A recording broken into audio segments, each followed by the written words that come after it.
আমি ছায়ার দুটো বইয়ের মধ্যে ক্লাস 11 পার্টের এই যে পার্ট 2 বইটা এটাকে নিয়ে একটু আলোচনা করছি। তো যারা বইটা কিনেছো তারা তো প্রাইসটা জানোই, আর বাকি দুটো পার্টকে একসাথে আর কি ওরা 1075 রুপিসে আর কি প্রোভাইড করছে। হয়তো এর উপরে একটা পার্সেন্টেজ ছাড় আর কি দেওয়া হবে বইয়ের দোকান থেকে। আর এই বইগুলোর সাথে ওরা ফ্রিতে আর কি আরও দুটো বই আর কি দিয়েছে। একটা হচ্ছে এমসিকিউ রসায়ন ছায়ার, যেখানে আর কি মেডিকেল আর ইঞ্জিনিয়ারিং এন্ট্রান্সেসের জন্য যে প্রশ্নগুলো থাকে সেটাকে প্রোভাইড করা হয়। আর এখানে আর একটা বিশেষ সংযোজনী পার্ট দিয়েছে, যেহেতু এই টেক্সট বুকগুলো অলরেডি মার্চ মাসের শুরুর দিকেই বেরিয়ে গেছিলো পরীক্ষার কারণে। পরীক্ষা শেষ হয়ে যায় এবং 11-এর পড়াটা যেহেতু শুরু হয়ে যায়, এই কারণে তার জন্য যেই পার্টটা সিলেবাস চেঞ্জিংয়ের পর নতুন অ্যাডিশন হয়েছে সেই পার্টটাই কিন্তু এই বিশেষ সংযোজনী পার্টে প্র্যাকটিস পেপার সহ কিন্তু জোড়া দেওয়া হয়েছে। তো এই পার্টটাকে নিয়ে আমি পরে আলোচনা করছি। আগে একটু আমি একটা বইয়ের পার্ট 2টার আমি একটু আলোচনাটা করে নিই। সবার আগে দেখো ছায়া অ্যাপ, তোমরা এখানে দেখতে পাচ্ছ ছায়া অ্যাপ। এই ছায়া অ্যাপের আন্ডারে ওরা কি কি প্রোভাইড করছে, এই বইয়ের যে কোনো যে আমাদের চ্যাপ্টার্সগুলো থাকবে তার যে এক্সারসাইজ পোর্শনটা তার সলিউশনস কিন্তু এই ছায়া অ্যাপে পাওয়া যাবে।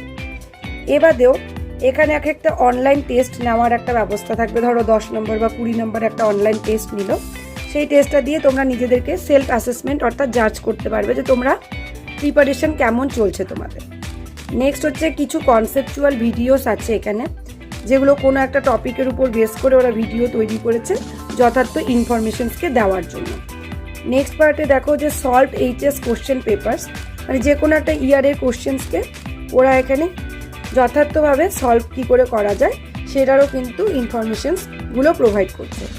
এটা গেল ছায়া অ্যাপের বৈশিষ্ট্য। এখন আমরা চলে আসি এইখানে চ্যাপ্টারের ভিতরে। তো অলরেডি যারা দেখো শুরুর থেকেই এই বইগুলো কিনেছো, তারা ধরো আমি একটা জারণ বিজারণ চ্যাপ্টার এখানে একটা উদাহরণস্বরূপ আলোচনা করছি। তো এখানে যেমন চ্যাপ্টার্সের ভিতরে প্রত্যেকটি প্রবলেমকে ধরে ধরে আলোচনা করা আছে এবং তারপরে পরিচ্ছেদ সংক্রান্ত প্রশ্নের মধ্যে কিন্তু এই চ্যাপ্টারের এই টপিকসগুলোর থেকে কি কি উদাহরণের উপর বেস করে কোশ্চেন কেমন ধরনের হতে পারে সেগুলোও কিন্তু আলোচনা করা আছে। আর যেহেতু এই বইটার মধ্যে অলরেডি জয়েন্টের সিলেবাস এবং এইচএস বোর্ডের সিলেবাসটাকে মার্চ করে যেহেতু দেওয়া, তাই সবগুলো পার্টকেই কিন্তু এখানে সুন্দরভাবে এক্সপ্লেন করা আছে। মানে জয়েন্টের কোশ্চেন্স হোক চাই আর কি এইচএস বোর্ডের হোক, সিলেবাসের সবটা মিলেই কিন্তু এই বইটা তৈরি করা। এবার চলে আসি যে চ্যাপ্টারের যে শেষ পার্টটা থাকে, সেই শেষ পার্টে সবার আগে আসে হচ্ছে WBCHSC স্ক্যানার। এই স্ক্যানারের মধ্যে কিন্তু সমস্ত ইয়ারের কোশ্চেন্সগুলো পরপর দেওয়া আছে বইয়ের ভিতরে। যদি আমরা অ্যাপ ছাড়াও দেখি তবুও কিন্তু আমাদের এই বইটার পড়লেও কিন্তু সম্পূর্ণ সমাধানটা হয়ে যায়। এখানে সম্পূর্ণ সমাধান পার্টে কোন বইয়ের ভিতরে কোন পোর্শনে বা কোন পরিচ্ছেদে বা কি ফর্মুলা অ্যাপ্লাই করে কিভাবে অঙ্কটা করা হবে সেগুলোর সলিউশনস পার্ট কিন্তু দেওয়া আছে। নেক্সটে যেটা থাকে হচ্ছে medical and engineering entrance scanner. তো নিট এবং আমাদের জয়েন্টের জেই মেন্স এবং WBJEE এগুলো ইয়ারে দেখা যাচ্ছে এখানে 2023 বা 21, 24-এ কোন এই চ্যাপ্টার্স থেকে কেমন কেমন কোশ্চেন্স এসছে এবং তার যে সম্পূর্ণ সমাধানটা হয় সেটাও কিন্তু এখানে সলভ করে ভিতরেই দেওয়া আছে। নেক্সটে একাদশ শ্রেণীর জন্য যে বিশেষ প্রশ্নোত্তর পার্টটা থাকে, এটা খুবই ইম্পর্ট্যান্ট একটা জায়গা। আমার মনে হয় কেউ যদি বইয়ের ভিতরটা পড়ার পর এই প্রশ্নগুলো এখানে রেডিমেড একটু রিডিং করে তাহলে তার বিশদভাবে প্রশ্নের উত্তর লেখার জন্য একটা কনসেপ্ট তৈরি হবে। তো এখানে অতি সংক্ষিপ্ত প্রশ্ন, সেটা 1 মার্কের এবং 2 মার্কের যে সংক্ষিপ্ত প্রশ্ন হয় সেগুলোও কিন্তু এখানে তুলে ধরা হয়েছে। নেক্সট পার্টে যেহেতু আমরা বেশিরভাগই NCERTর বইগুলো পড়ে থাকি যখন আমরা জয়েন্টের প্রিপারেশন নিই, তো NCERTর বইয়ের মধ্যে তার যে আমাদের অধ্যায়গুলো আছে তার থেকে যে কোশ্চেন্সগুলো আছে, তো সেই কোশ্চেন্সগুলোরও কিন্তু সমাধান এখানে করে দেওয়া হয়েছে। তার মানে একটা প্রপার যদি আমাদের বই পড়া যায়, টেক্সট বুক কোনো গাইড বুক ছাড়াই এখানে সম্পূর্ণ ইনফরমেশন জয়েন্টের সহ আমাদের কিন্তু আলোচনা করা থাকে এবং তার সাথে সাথে কিন্তু আমরা বিভিন্ন অতি সংক্ষিপ্ত প্রশ্ন NCERT সবেরই সমাধান কিন্তু পেয়ে যাচ্ছি। নেক্সট পার্টে থাকে হায়ার অর্ডার থিঙ্কিং স্কিল প্রশ্নোত্তর। আর এখানে লাস্ট পার্টে দেখো একাদশ শ্রেণীর জন্য বিশেষ কিছু এমসিকিউ, যেহেতু এই বছর এমসিকিউ পার্টটা খুবই গুরুত্বপূর্ণ জায়গা সেই হিসেবে বলছি। এনসিইআরটির এক্সাম্পলার এমসিকিউ হটস্পট, এখানে কিন্তু ওরা অনেকগুলো এমসিকিউকে প্রোভাইড করেছে উত্তর সহ। উত্তরটা লাস্ট পার্টে দেওয়া, সলভ করার জন্য আগে স্টুডেন্টরা সলভ করে নিতে পারে, তারপরে কিন্তু এখান থেকে উত্তরটা দেখে নিতে পারবে। তো এইভাবে কিন্তু চ্যাপ্টার্সগুলোকে তৈরি করা। তো টেক্সট বুক এমন একটা জায়গা, আমার মনে হয় টেক্সট বুকটাকে কিন্তু ঠিকঠাক সলভ করলে কোনো স্টুডেন্টেরই প্রিপারেশনে কোনো সমস্যা কিন্তু হবে না, সেটা যেরকম টাইপেরই হোক। যেহেতু আমরা এখানে জয়েন্টেরগুলো নিটেরগুলো আমরা পাচ্ছি, তো এই রকম ধরনের এমসিকিউগুলো সলভ করলেও কিন্তু আমরা এমসিকিউ টেস্টটা কিন্তু যথেষ্ট ভালো দিতে পারবো উইদাউট সলভিং এনি আদার বুক আর কি। ঠিক আছে, আচ্ছা এবার এখানে একটা পার্ট বলে দিই যে ভিতরে যে আমি না পরিচ্ছেদের যে পার্টের থেকে কোশ্চেন্সগুলো দেখালাম, প্রত্যেকটা প্রশ্নের কিন্তু সমাধান এই চ্যাপ্টারটা শেষেই পরিচ্ছেদ সংক্রান্ত প্রশ্নসমূহের সমাধানের মধ্যে কিন্তু আলোচনা করা থাকে। তাহলে যে কোনো টিচারেরও যদি তার কাছে কোনো স্টুডেন্ট যদি সমাধান নিয়ে আসে, তবুও কিন্তু তারা এই পার্ট থেকে কিন্তু একদম ভালোভাবেই আর কি উত্তর সহ এবং যথার্থ এক্সপ্লেনেশন সহ আলোচনা করতে হবে। এবং স্টুডেন্টদের ক্ষেত্রেও কিন্তু একটা জায়গা থেকে গেল যে কোনো পরিচ্ছেদের প্রশ্নের উত্তর কিন্তু তোমরা এই পার্টে পেয়ে যাবে। আর কিছু ডাউট থাকলে তো সেখানে ছায়া অ্যাপ আছে, সেখানেও কিন্তু তোমরা ক্লিয়ার করতে পারবে। তো এটা তো গেল টেক্সট বুকের কথা। এরকম দুটো পার্ট, আমি একটা পার্ট নিয়ে জাস্ট দেখালাম। নেক্সটে চলে আসি এখানে বিশেষ সংযোজনী পার্টটা।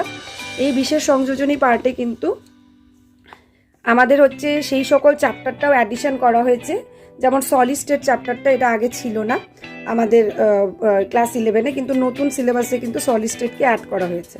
তাই সেই সলিড স্টেটের চ্যাপ্টারের যে পার্টটা আছে সেটা কিন্তু এখানে তুলে দিয়েছে এই বইটার ভিতরে। সলিড স্টেট চ্যাপ্টারটা গোটাটাই আর কি, ক্লাস 12-এর যেটা পোর্শন সেটা কিন্তু এখানে গোটাটাই তুলে ধরা আছে। আর তার সাথে সাথে এখানে দেখাচ্ছি যে ইউনিট 1, 2, 3, 4, 5, 6, 7 এই সেমিস্টারের যে সিলেবাসটা, এইটা ধরে প্রত্যেকটা পার্টেই কিন্তু কীরকম এমসিকিউ আসতে পারে সেটা কিন্তু অলরেডি আগেই যে ওরা বিশেষ সংযোজনী পার্টটা পরে দিয়েছিল স্টুডেন্টদেরকে, সেটার মধ্যে দেখো প্রত্যেকটা চ্যাপ্টার ধরে ধরে কিন্তু হিন্টস অ্যান্ড এক্সপ্লেনেশন সহ কিন্তু প্রত্যেকটা এমসিকিউ কোশ্চেনের সমাধান ওরা করে দিয়েছে। তাহলে এরকম যতগুলো চ্যাপ্টার এরকম আছে, প্রত্যেকটা চ্যাপ্টারেরই কিন্তু আমরা এখানে কোশ্চেন্স এবং তারপরে কোশ্চেন্সের শেষে কিন্তু লাস্টে আমরা সমাধান পার্টটা পেয়ে যাচ্ছি। তো সেমিস্টার 1-এর জন্য আমার মনে হয় যে এই বইটা যারা কিনেছো তাদেরও যথেষ্ট উপকার হবে। আর নেক্সটে দেখো এখানে একটা ফ্রি বুক দেওয়া হয় মেডিকেল অ্যান্ড ইঞ্জিনিয়ারিং এন্ট্রান্সেসের উপর, সেই বইটাও একটু খুলে দেখাই। এটা ফ্রি বুক আর কি। তো এই ফ্রি বুকের মধ্যে ধরো আমি যদি চ্যাপ্টার 2 পরমাণুর গঠন চ্যাপ্টার দেখাই, তাহলে এখানে কিন্তু ইংলিশে কোশ্চেন্সগুলো প্রোভাইড করা যেরকমভাবে জয়েন্টে আসে।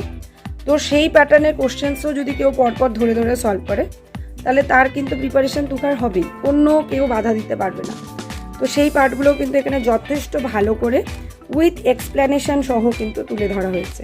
যতগুলো চ্যাপ্টার্স ভিতরে আছে প্রত্যেকটা চ্যাপ্টার্সের থেকেই কিন্তু মেডিকেল অ্যান্ড ইঞ্জিনিয়ারিং এন্ট্রান্সেসের উপর কিন্তু কোশ্চেন্স এখানে প্রোভাইড করা হয়েছে। আমি একটু পি ব্লক চ্যাপ্টারের একটা পার্ট দেখাচ্ছি, যে পি ব্লকে যেহেতু আমাদের পর্যায় সারণীর বিভিন্ন গ্রুপের যে এলিমেন্টসগুলো আছে তাদের রাসায়নিক ধর্ম, ভৌত ধর্ম এবং তাদের প্রস্তুতি, এই পার্ট নিয়ে যেহেতু আলোচনা করা হয়, তো ছায়ার বইয়ের এখানে বিশেষত্ব এটাই যে এখানে কিন্তু যথেষ্ট এক্সপ্লেনেশনের সহিত এবং খুবই সহজ ভাষায়, মানে কেমিস্ট্রির ক্ষেত্রেও খুবই সহজ ভাষায় কিন্তু পরপর কিন্তু গোছানো সিলেবাসটা কিন্তু পরপর একদম সুন্দর করে কিন্তু এখানে একদম ছবি সহ প্রপার এক্সপ্লেনেশন সহ গোছানো। যেমন টাইপের কোশ্চেন আসে তেমন টাইপের উপর বেস করেই কিন্তু ভিতরটাকে সাজানো আছে। এবং ইয়ারের কোশ্চেনে কিন্তু সেই পরিচ্ছেদগুলো মেনশন করা যে কোন পার্টের ভিতরে গেলে আমরা সেই কোশ্চেন্সগুলোকে খুঁজে পাবো।